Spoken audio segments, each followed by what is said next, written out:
হরে কৃষ্ণ। সকলকে একাদশীর প্রীতি শুভেচ্ছা ও অভিনন্দন এবং সমস্ত ভক্তমণ্ডলের চরণে অসংখ্য দণ্ডবাদ প্রণাম। তো শ্রীমদ্ ভগবদ গীতা ভগবানের মুখনিসৃত বাণী, যেটি আমরা কুরুক্ষেত্রে যুদ্ধের সময় অর্জুনের মাধ্যমে ভগবান গীতার জ্ঞান দিয়েছিলেন। এখানে 700টি শ্লোক আছে এবং এই ভগবদ গীতা ঈশ্বর, প্রকৃতি, জীব, কাল, কর্ম এই 5টি বিষয় বর্ণনা করা হয়েছে। এবং শ্রীমদ্ ভগবদ গীতায় ভগবান শরণাগত হতে বলেছেন তার নিজের চরণে। এটাই আমাদের ভগবদ গীতার শিক্ষা। তো আর শ্রীমদ্ ভাগবতম ভগবান সম্বন্ধীয় লীলা কাহিনী। এখানে ভগবানের অনেক শুদ্ধ ভক্তদের লীলা কাহিনী বর্তমান। আর শ্রী চৈতন্য চরিতামৃত গ্রন্থ শ্রী চৈতন্য দেবের জীবন চরিত এবং গৌড়ীয় বৈষ্ণব দর্শন বা ফিলোসফি নিয়ে সংগঠিত বৈষ্ণব গ্রন্থ। তা আমরা এখন আলোচনা করব কিভাবে আমরা এই গ্রন্থর 3টি অধ্যয়ন করব। না, মূলত মহর্ষি কৃষ্ণ দ্বৈপায়ন বেদব্যাস, যিনি হলেন সমস্ত বৈদিক শাস্ত্রের প্রণেতা।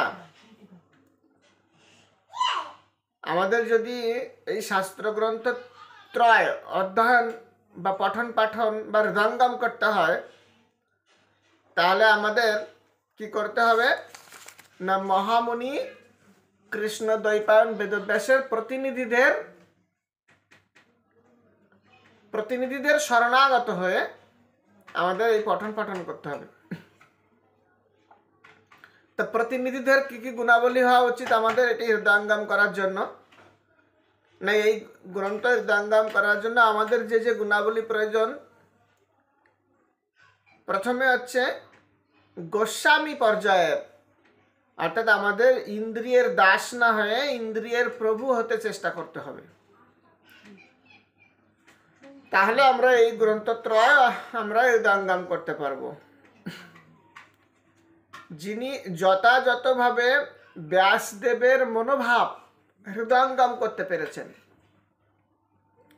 উপলব্ধির পরিপক্ক অবস্থায় মহামণি কৃষ্ণ দ্বৈপায়ন বেদব্যাস এই গ্রন্থ রচনা করেন, বিশেষভাবে শ্রীমদ্ ভাগবতম।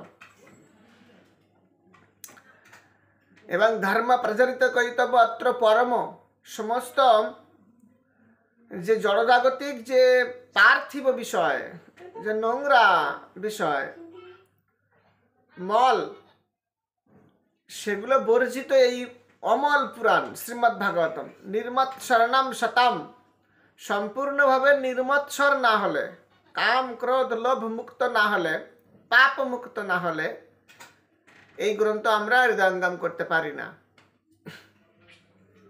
এবং যখন আমরা অনেক বিনয়ী হব, অর্থাৎ ও অহংকার বা উদ্ধত মনোভাব থেকে বেরিয়ে আসতে পারবো, তখনই আমরা এই গ্রন্থ হৃদয়ঙ্গম করতে পারবো। আমরা যখন গুরুদেবের আদেশ, সদ্গুরুদেবের আদেশ যথাযথভাবে পালন করতে পারবো, তখনই আমরা এই গ্রন্থত্রয় অধ্যয়ন হৃদয়ঙ্গম করার যোগ্যতা অর্জন করব। তাছাড়া আমাদের আচার্যবর্গের মহাজন জৈন গতোষ পন্থা যখন আমরা অনুসরণ করব, তখন আমরা এই ভগবত তত্ত্ব জ্ঞান হৃদয়ঙ্গম করতে পারবো। বিশেষভাবে শ্রীমদ্ ভাগবতম ভগবানের বাঙ্গময় বিগ্রহ, এবং ভগবান যখন অপ্রকট লীলা করেছিলেন, পরমেশ্বর ভগবান শ্রীকৃষ্ণ, তারপর তিনি এই ভাগবতম রূপে অবতীর্ণ হয়েছেন। কৃষ্ণ সদম উপগতে ধর্ম জ্ঞানাদিবিহ সহ, কৃষ্ণ যখন অপ্রকট লীলা করেছিলেন, তখন কলৌ নষ্ট অমৃষাদৃক পুরাণার্ক ধ্বনিত, যে এই অমল পুরাণ রূপে তিনি অবতীর্ণ হয়েছেন। সুতরাং আমাদের যদি আমরা শুধুমাত্র শ্রীমদ্ ভগবদ গীতা, শ্রীমদ্ ভাগবত, শ্রী চৈতন্য চরিতামৃত পাঠ করি এবং অধ্যয়ন করি, মনোযোগ সহকারে তা হৃদয়ঙ্গম করতে চেষ্টা করি এবং এই গ্রন্থের আদেশ ত্রয় আমরা যদি পালন করতে চেষ্টা করি নিজের জীবনে, তাহলে আমরা পরম নির্মৎ শরণাম শতম, আমাদের তাপত্রয় উন্মিলম, আমাদের ত্রিতাপ আমাদেরকে স্পর্শ করতে পারবে না এবং ভগবত ভক্তির উন্নততর স্তরে আমরা অধিষ্ঠিত হয়ে আমরা এই জীবনেই মনুষ্য জন্ম সার্থক করে আমরা ভগবানের নিত্য লীলায় নিত্য ধামে প্রবেশ করতে পারবো। সুতরাং আসুন আমরা এই পবিত্র তিথি একাদশীতে মনে মনে আমরা সংকল্প করি বা প্রতিজ্ঞা করি যে আমরা যেন এই গ্রন্থ অধ্যয়ন করার এবং হৃদয়ঙ্গম করার যোগ্যতা বলি বা যোগ্যতাগুলি আমরা নিজের জীবনে পালন করতে পারি এবং অর্জন করার চেষ্টা করতে পারি এবং আমরা ভগবানের প্রতিবিধানের মাধ্যমে অন্তে নারায়ণ স্মৃতি শেষে যেন আমরা কৃষ্ণ স্মরণ করে কৃষ্ণ লোকে যেতে পারি। হরে কৃষ্ণ কৃষ্ণ কৃষ্ণ কৃষ্ণ হরে হরে, হরে রাম রাম রাম হরে হরে।